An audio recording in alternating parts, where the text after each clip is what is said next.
நம்ம கட்சியினுடைய 2வது ஆண்டு விழா, அதாவது 3rd இயரோட தொடக்க விழா இன்னைக்கு தமிழ்நாட்டில் ஒரு மிகப்பெரிய ஒரு கட்சியா நம்ம வளர்ந்து இருக்கிறோம் அப்படின்னா அது உங்களால தான்.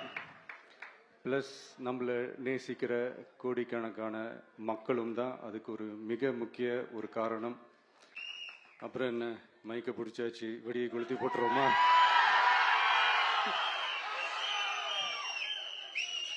அவங்க பண்ற அந்த ஊழலை பத்தி தான் நம்ம எடுத்து சொன்னோம். முக்கியமா நாம அதை எடுத்து சொன்னா 50 வருஷத்துக்கு முன்னாடி இருக்கிற அதே தகர டப்பாவை எடுத்து உருட்ட ஆரம்பிச்சிருவாங்க.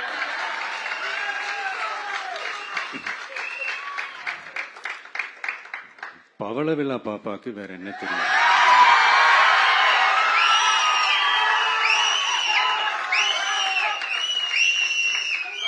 பழைய டப்பாவை உருட்டதானே தெரியும்.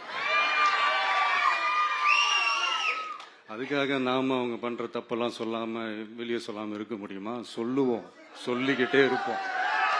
டிஜிட்டல் உலகத்துல திருவள்ளுவர் இருந்திருந்தாருன்னா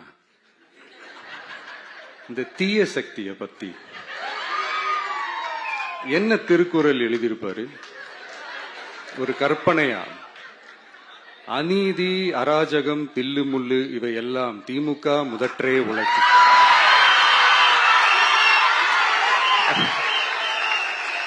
ஒரு கற்பனையா?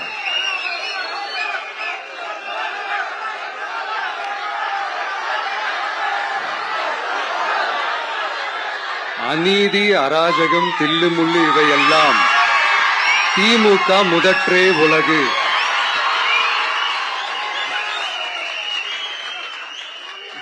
கொந்தளிப்பாங்க.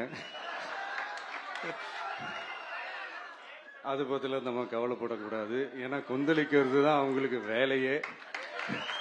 புரிதுங்களா உங்களுக்கு?